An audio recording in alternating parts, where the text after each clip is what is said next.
ఈ DSA సిరీస్‌ని continue చేయడానికి ఛానెల్‌ని subscribe చేసుకొని వీడియోని లైక్ చేయండి. అండ్ బెల్ ఐకాన్‌ని క్లిక్ చేయండి. ఎందుకంటే వీడియో అప్‌లోడ్ చేసిన ప్రతిసారి మీకు నోటిఫికేషన్ వస్తది. Hi guys, this is Jeevan and you are watching UNK coders and welcome to the ultimate DSA course in Telugu. Problem చేసినప్పుడు అర్థం కావట్లేదు, రావట్లేదు అంటే టైం పడతది. మీకు నేను మళ్ళీ చెప్తున్నాను, డీఎస్ఏ డెఫినైట్లీ టేక్ టైమ్. కానీ ఒక్కసారి నేర్చుకున్న తర్వాత మన డీఎస్ఏ సిరీస్‌లో లాస్ట్ వీడియోలో మనం లిస్ట్‌లో largest element and smallest element ఎలా కనుక్కోవాలో చూసాం. ఈ వీడియోలో some of the elements in a list ప్రాబ్లమ్‌ని చేద్దాం. బేసిక్‌గా మనకేంటంటే లిస్ట్‌లో కొన్ని ఎలిమెంట్స్ ఇస్తారనమాట. ఆ ఎలిమెంట్స్‌ని మనం యాడ్ చేయాలి వన్ బై వన్. లైక్ ఈ ఎగ్జాంపుల్‌లో 1, 2, 3, 4 ఇచ్చారు. ఇవన్నిటిని యాడ్ చేస్తే మనకి వాల్యూ 10 వస్తది. సో, మనం 10ని ప్రింట్ చేయాలి. మీకు గుర్తుంటే లాస్ట్ వీడియోలో మనం లార్జెస్ట్ ఎలిమెంట్‌ని ఫైండ్ ఔట్ చేయడానికి మనం ఒక వేరియబుల్ తీసుకున్నాం. మ్యాక్స్ అనే వేరియబుల్ తీసుకొని దాన్ని కంపేర్ చేస్తూ వెళ్ళామనమాట. సేమ్ అలాంటి కాన్సెప్ట్ ఇక్కడ కూడా అప్లికబుల్ అవుతది. కానీ కొంచెం స్లైట్ చేంజ్ ఉంటదనమాట. ఇదే మన బేసిక్ లిస్ట్ అనమాట. సో, ఒకవేళ మనం ఎలిమెంట్స్‌ని యాడ్ చేస్తే 1 + 2 + 3 + 4 = 10. ఇది మన అవుట్‌పుట్. రైట్? సో, బేసిక్‌గా ఇప్పుడు ఇది ఎలా పెర్ఫార్మ్ చేయొచ్చు మనం? ఒకసారి వీడియోని పాజ్ చేసి ఒక 5 మినిట్స్ ఆలోచించండి. లైక్ మనం ఎలా యాక్సెస్ చేయొచ్చు. మీకు ఆల్రెడీ లిస్ట్‌ని లూప్‌తో ఎలా యాక్సెస్ చేయాలో తెలుసు. ఫస్ట్ ఎలిమెంట్ ఎలా యాక్సెస్ చేయాలో తెలుసు. సెకండ్ ఎలిమెంట్ ఎలా యాక్సెస్ చేయాలో తెలుసు. సో, మనం యాక్సెస్ చేస్తూ, యాడ్ చేస్తూ వెళ్ళొచ్చా? లేకపోతే ఎలా చేయాలి అని చెప్పి ఒక 5 మినిట్స్ ఈ వీడియోని పాజ్ చేసి ఆలోచించండి. చాలా మంది సమ్ ఆఫ్ ఎలిమెంట్స్ అనగానే మనకు సమ్ ఫంక్షన్ ఉంటది కదా! ఇది గుర్తొచ్చుంటది. ఇది అప్లై చేస్తే మనకి డైరెక్ట్‌గా లిస్ట్‌లో ఉన్న ఎలిమెంట్స్ అన్నీ ఏవేవైతే ఉన్నాయో అవన్నీ యాడ్ అయిపోయి మనకి రిజల్ట్ రిటర్న్ అవుతది. కానీ ఒకవేళ మీ ఇంటర్వ్యూయర్ పైథాన్ ఇన్‌బిల్ట్ ఫంక్షన్స్ వాడకుండా చేయాలి అంటే ఎలా చేస్తారు? సమ్ ఫంక్షన్ వెనకాల ఏం జరుగుతుంది? బ్యాక్‌గ్రౌండ్‌లో సమ్ ఫంక్షన్ ఎలా యాడ్ చేస్తుంది అనేది తెలవాలి గదా! అది తెలియకుండా ఎలా? సేమ్ ఇలానే మనం లాస్ట్ వీడియోలో మినిమమ్ ఇంకా మాక్సిమం ఎలిమెంట్‌ని ఫైండ్ ఔట్ చేయడానికి మాక్స్ ఫంక్షన్ యూజ్ చేసాం. దాని బ్యాక్‌గ్రౌండ్‌లో ఏం జరుగుతుంది? లిస్ట్‌ని ఎలా కంపేర్ చేస్తుంది అనేది ఎవరికీ తెలీదు. అనేది ఎవరు చెప్పరు. సో, ఒకవేళ మనం పైథాన్ ఇన్‌బిల్ట్ ఫంక్షన్స్ యూజ్ చేయకుండా చేయాలి అంటే మనకు కొన్ని వేస్ ఉన్నాయి. ఫస్ట్ థింగ్ ఏంటంటే సింపుల్‌గా నేను ఏం చేస్తానంటే సమ్ అని ఒక వేరియబుల్ తీసుకుంటా. దానికి 0ని అసైన్ చేస్తా. సింపుల్‌గా నేను ఒక ఫర్ లూప్ తీసుకొని ఇలా ట్రావర్స్ అవుతా. ట్రావర్స్ అయిన ప్రతిసారి నేనేం చేస్తానంటే సమ్‌లో సమ్‌ని ప్లస్ చేస్తానన్నమాట ఎలిమెంట్‌కి. లెట్స్ సే మనం ఐలో మన 1 ఉందనుకుందాం ఎట్ ప్రెజెంట్. ఫస్ట్ ఐ ఉంది. లూప్ తీసుకుంటా. ఐ 1కెళ్తది. 1కెళ్ళిన తర్వాత సమ్ ప్లస్ ఐ చేస్తాను. సో, ఇక్కడ ఏం జరుగుతది? ఐ ఇంకా సమ్ ప్లస్ అవుతది. నెక్స్ట్ ఐ మళ్ళీ 2 అవుతది. మళ్ళీ sum plus 2, sum plus 3 like ఈ వాల్యూ. సో, ఈ సమ్‌లోకి ఏం జరుగుతుంది? ప్రతిసారి సమ్ వేరియబుల్‌కి లిస్ట్‌లో ఉన్న ఎలిమెంట్ యాడ్ అవుతుంది. సరే, యాడ్ అవుతుంది. Okay, fine. యాడ్ అయిన తర్వాత ఇక్కడ 1 ప్లస్ సమ్ చేస్తే 0 ప్లస్ 1 1. Next ఇటరేషన్‌లో 0 plus 2 2. కానీ మనకి సమ్ అనే వాల్యూ 0 అలానే ఉంటుంది ప్రతిసారి. ఇక్కడ సమ్ వాల్యూ 0నే, ఇక్కడ సమ్ వాల్యూ 0నే, ఇక్కడ సమ్ వాల్యూ 0నే. ఈ ప్రీవియస్‌గా ఈ 1 ఏదైతే ఉందో నెక్స్ట్ దానికి రావట్లేదు. నెక్స్ట్ లిస్ట్‌లో ఉన్న ఎలిమెంట్‌ని యాడ్ చేసేటప్పుడు ఆ వాల్యూ రావట్లేదు. సో, సింపుల్‌గా నేనేం చేస్తా? Some is equals to sum plus 1 అని అంటా. అప్పుడు ఏం జరుగుతుందో తెలుసా? ఈ సమ్ ప్లస్ 1 సమ్ వాల్యూ ఎంత? 0 ప్లస్ 1 0 ప్లస్ 1 1 సమ్‌లోకొచ్చేస్తుంది. So, sum at present value ఎంత? 1. రైట్? ఇప్పుడు నెక్స్ట్ ఇటరేషన్‌కొస్తాం. నెక్స్ట్ ఇటరేషన్‌లో సమ్ వాల్యూ ఎంత ఉంది ఈసారి? 1 ఉంది. 1 ఉంది. సో, ఈ సమ్ వాల్యూ ఎంత? 1. 1 ప్లస్ 2 3. మళ్ళీ ఈజ్ ఈక్వల్స్ సమ్ ఎట్లాగో ఉంది కాబట్టి ఈసారి 3. ఓకే. మళ్ళీ నెక్స్ట్‌కెళ్తాం. సమ్ వాల్యూ ఎంత ఎట్ ప్రెజెంట్? 3 కదా! 3 plus 3 6. At present some value 6. Loop అయిపోయిందా? అయిపోలేదు. ఇంకో ఎలిమెంట్ ఉంది 4 అని. తర్వాత మళ్ళీ some is equals to sum plus 4. Value ఎంత? 6. 6 ప్లస్ 4 10. ఇక్కడ ఎలాగో మనకు సమ్ ఉంటది. ఇందులోకి 10 వచ్చేస్తది. లాస్ట్‌కి మన సమ్‌లో లాస్ట్‌కి మన సమ్ వేరియబుల్‌లో మిగిలిన వాల్యూ ఏంటి? 10. ఇలా మనం ఒక వేరియబుల్‌ని తీసుకొని ఒక లూప్ రన్ చేస్తూ ఈ 1, ఈ 2, ఈ 3 ఎక్కడి నుంచి వచ్చాయని మీకు డౌట్ రావచ్చు. ఇవన్నీ లూప్‌లోని ఎలిమెంట్సే కదా! అవి యాక్సెస్ చేస్తున్నాయి. ఎలా యాక్సెస్ చేస్తున్నా ఫర్ లూప్ యూజ్ చేసి. ఐదర్ ఫర్ లూప్‌ని మనం ఇండెక్సింగ్‌తో యూజ్ చేయొచ్చు. డైరెక్ట్‌గా మనం ఫర్ ఐ ఇన్ లిస్ట్ అని యూజ్ చేయొచ్చు. మీకేమైనా అర్థం కాకపోతే కింద కామెంట్ సెక్షన్‌లో కామెంట్ చేయండి. ఒకసారి కోడ్ ఎలా రాయాలో చూద్దాం దీనికి. అండ్ కోడ్ రాసేటప్పుడు ఇంకా క్లియర్‌గా ఎక్స్‌ప్లెయిన్ చేస్తాను. అప్పుడు ఇంకా క్లియర్‌గా అర్థమవుతుంది మీకే. సో, ఇక్కడ నేను ఒక లిస్ట్ ఇచ్చాను ఆల్రెడీ. అండ్ మన సమ్ ఆఫ్ ఎలిమెంట్స్ అనేది ఒక function are method whatever. So, ఇప్పుడు దీన్ని బేసిక్‌గా ఇదేం రిటర్న్ చేయాలి? మనకు సమ్‌లో ఎలిమెంట్స్‌లో ఐ మీన్ లిస్ట్‌లో ఉన్న ఎలిమెంట్స్ అన్నిటిని యాడ్ చేసి రిటర్న్ చేయాలి. సింపుల్‌గా మనం అందరూ సో కాల్డ్ పైథాన్ ప్రోగ్రామర్స్ చేసే ప్రొసీజర్‌ని ఫాలో అయిదాం. సో, ఇందులో ఏంటి సమ్ ఆఫ్ ఎలిమెంట్స్ రిటర్న్ చేస్తాడు. రన్ చేస్తే మనకు వాల్యూ ఎంత వచ్చింది? 10 వచ్చింది. ఇప్పుడు మీ ఇంటర్వ్యూయర్ అంటాడు, నాకు సమ్ మెథడ్ వాడకుండా నాకు కావాలి అని చెప్పి. అప్పుడు ఏం చేస్తారు? మన ఛానల్ చూసే వాళ్ళకి తెలుస్తది.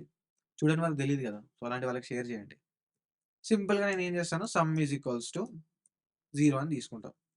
తీసుకొని ఒక లూప్ రన్ చేస్తా. For I in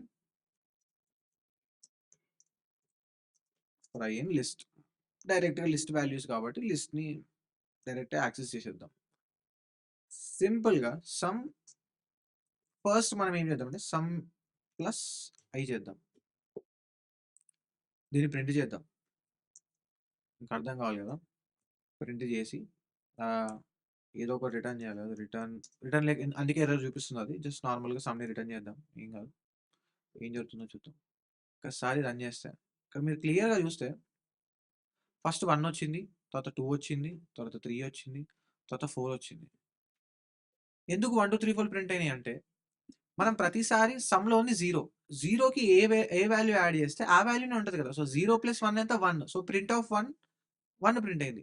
0 + 2 print of 2, 2 print అయింది. సో, అలా ప్రింట్ అవుతూ వెళ్ళింది. లాస్ట్‌కి మనం సమ్‌ని రిటర్న్ చేసాం. రిటర్న్ చేసిన తర్వాత సమ్ వాల్యూ ఎంత? 0నే. సమ్ వాల్యూ ఎక్కడ మారట్లేదు. ఇది గుర్తుపెట్టుకోండి ఎప్పుడు. సమ్ వాల్యూని మీరేం జస్ట్ వాల్యూ యాడ్ చేస్తున్నారు అంతే. సమ్ వేరియబుల్‌ని ఇక్కడ వాడుతున్నారు. వాడి ఒక యాడ్ చేసి ప్రింట్ చేస్తున్నారు. ఈ యాడ్ అయిన తర్వాత దీన్నెక్కడ స్టోర్ చేయట్లేదు మీరు. సో, 0 + 1, 1 దాన్ని ప్రింట్ చేస్తున్నాం. ఒకవేళ మీరు let's say some print of let's say some is equals to sum plus I. ఇక్కడ ఏం జరుగుతదో తెలుసా? మనము ఫస్ట్ ఐ వాల్యూ 1 ఉన్నప్పుడు 1 ఇక్కడ 1 ప్లస్ సమ్ ఎట్లాగో సమ్ వాల్యూ 0 కాబట్టి ప్రింట్ అయింది 1. కానీ ఇక్కడ అదే ఇటరేషన్‌లో 0 ప్లస్ 1 1 అయితది. సమ్‌కి అసైన్ చేస్తున్నాం. సో, కరెంట్ వాల్యూ 0 గాదిప్పుడు సమ్‌లో ఉంది. సమ్‌లో ఉన్న వాల్యూ 1 అవుతది. ఈ 1 ఏం జరుగుతది నెక్స్ట్ ఇటరేషన్‌కి ఎళ్తదనమాట. సమ్ వాల్యూ 1 అయిపోయింది గదా! నెక్స్ట్ ఇటరేషన్‌కెళ్ళినప్పుడు ఈసారి సమ్ వాల్యూ ఎంత? I value 2. కానీ సమ్ వాల్యూ 1. సమ్ వాల్యూ 0 అవ్వలేదు. అందుకే నేను మీకు ఫస్ట్ సింపుల్‌గా యాడ్ చేసి చూపించిన. తర్వాత మళ్ళీ అసైన్ చేసి కూడా చూపించిన. సో, ఇక్కడ ఏం జరుగుతదో ఒక్కసారి ప్రింట్ చేస్తాను నేను. Print some value. ఇలా ప్రింట్ చేస్తే ఏం జరుగుతుందో ఇంకోసారి చూద్దాం. సో, క్లియర్‌గా అర్థమవుతదింకా. సో, ఇక్కడ చూడండి ఫస్ట్ 1 సమ్ 0 ప్లస్ 1, 1 ప్రింట్ అయింది. ఓకే. ఫైన్. నెక్స్ట్ 3 ఈ 3 ఏడికి నుంచి వచ్చింది? సెకండ్ ఇటరేషన్‌కెళ్ళినప్పుడు ఐ వాల్యూ ఎంత? సెకండ్ వాల్యూ ఎంత? 2.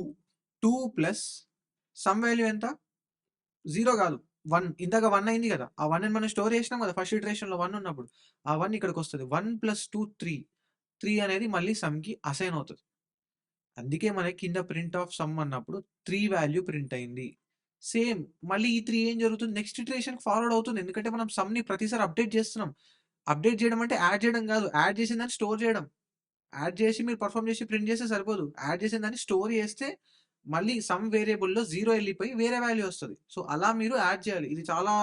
ఇది గుర్తుపెట్టుకోండి అందరూ. ఎందుకంటే చాలా మంది యాడ్ చేస్తారు గానీ అప్డేట్ చేయరు ఎవరు. అప్డేట్ చేయకపోవడం వల్ల మీకు లూప్‌లో అర్థం కాదు. సో, అలా అర్థం కానప్పుడు ఏం చేయాలి? మీరు సింపుల్‌గా వేరియబుల్స్‌ని ప్రింట్ చేయాలి. సో, ప్రతి ఇటరేషన్‌లో ఏం జరుగుతుందని మీకు తెలుస్తది. ఇలా మనం చేయొచ్చనమాట. అండ్ ఒకసారి నేను ఫైనల్‌గా రన్ చేస్తాను. రన్ చేస్తే మనకు 10 వాల్యూ ప్రింట్ అయిపోయింది. సో, ఇలా మనం N sum of elements in a list క్వెషన్‌ని సాల్వ్ చేయొచ్చు. సో, ఇదొకటే వే గాదు సాల్వ్ జేయడానికి. చాలా వేస్ గూడా ఉన్నాయి. దీనికంటే బెటర్ వేస్, ఎఫిషియెంట్ వేస్ గూడా ఉన్నాయి. మీరవి ఎక్స్‌ప్లోర్ జేయాలి. వేరే వాళ్ళ కోడ్ జూడాలి. హ్యాకర్ ర్యాంక్‌కెళ్ళి, గీక్స్ ఫర్ గీక్స్‌కెళ్ళి వేరే వాళ్ళ కోడ్ జూడాలి. వాళ్ళెంత ఫాస్ట్‌గా రాస్తున్నారు, వాళ్ళెంత సింపుల్‌గా రాస్తున్నారు అనేది మీరు అబ్జర్వ్ జేయాలి. నేను 9 లైన్స్‌లో రాసా. మీరు ఇంకా తక్కువ లైన్స్‌లో సింగిల్ లైన్‌లో గూడా రాయొచ్చు. డైరెక్ట్ లిస్ట్‌ని సింగిల్ లైన్‌లో గూడా రాయొచ్చు మనం ఈ కోడ్‌ని. సో, అదెలా రాస్తారు అనేది మీరు ఎక్స్‌ప్లోర్ జేయండి. అండ్ ఒకవేళ మీరు దీనికంటే బెటర్‌గా సొల్యూషన్ రాయొచ్చు. రాసి మీరు కింద కామెంట్ సెక్షన్‌లో కామెంట్ చేయండి. అండ్ ఎవరికైతే ప్రాబ్లమ్స్ చేస్తుంటే రావట్లేదో, ప్రాబ్లమ్ చేసేటప్పుడు అర్థం కావట్లేదు, రావట్లేదు అంటే టైం పడతది. మీకు నేను మళ్ళీ చెప్తున్నాను డీఎస్ఏ డెఫినైట్లీ టేక్ టైమ్. కానీ ఒక్కసారి నేర్చుకున్న తర్వాత మీకే అర్థమవుతది. మీకొక్కసారి ఒక 20 డేస్, 30 డేస్ కన్సిస్టెంట్‌గా చేస్తే మీకే అర్థమవుతది. డీఎస్ఏ చేయండి. డీఎస్ఏ లేకుండా మీరు హై పేయింగ్ జాబ్ క్రాక్ చేయలేరు. చాలా మంది చెప్తారు డీఎస్ఏ పోయింది అది ఎక్కడికి పోదు. మీకు 30,00,000, 40,00,000 రావాలి అంటే ఇనీషియల్‌గానే అబోవ్ 10,00,000, అబోవ్ 15,00,000 రావాలి అంటే డీఎస్ఏ పక్కా కావాలి. నేను ఈ క్వెషన్ అడుగుతానని చెప్పట్లే. సేమ్ ఇదే క్వెషన్ అడిగి ఇదే క్వెషన్ వస్తది. దాన్ని సాల్వ్ చేస్తే మీకొస్తదని చెప్పట్లేదు. ఇవన్నీ బిగినర్ క్వెషన్స్. సింపుల్ క్వెషన్స్ ఇవన్నీ. Just sum of N natural numbers మీకెలా sum of N natural numbers ఇవన్నీ సింపుల్ క్వెషన్స్. వీటితో స్టార్ట్ జేస్తారు మీ ఇంటర్వ్యూ. వీటితో స్టార్ట్ జేసి నెక్స్ట్ హైయర్ లెవెల్‌కెళ్తారు క్వెషన్స్‌కి. సో, ఇవన్నీ ఈ క్వెషన్స్ ఏంటంటే 3.5 లాక్స్, 4.5 లాక్స్‌లో అడిగే క్వెషన్స్ అన్నమాట ఇవన్నీ. ఇంకా మనం అడ్వాన్స్ క్వెషన్స్‌ని సాల్వ్ చేస్తాం. సో, అప్పుడు మనం ఇంకా క్లియర్‌గా అప్పుడు కంపెనీ స్పెసిఫిక్‌గా ఈ కంపెనీలో ఈ క్వెషన్ అడిగారు. ఆ కంపెనీలో ఈ క్వెషన్ అప్పుడు మనం కంపెనీ వైస్‌గా క్వెషన్స్‌ని సాల్వ్ చేస్తామన్నమాట. ఒకవేళ మీకేమైనా డౌట్ ఉంటే కింద కామెంట్ సెక్షన్‌లో కామెంట్ చేయండి. లేదా ఇన్‌స్టాగ్రామ్‌లో డీఎం చేయండి. పక్కా రిప్లై ఇస్తా. మన డీఎస్సీ సీరీస్‌ని మిస్ అవ్వకుండా ఉండాలంటే ఛానెల్‌ని సబ్స్క్రైబ్ చేసుకొని వీడియోని లైక్ చేయండి.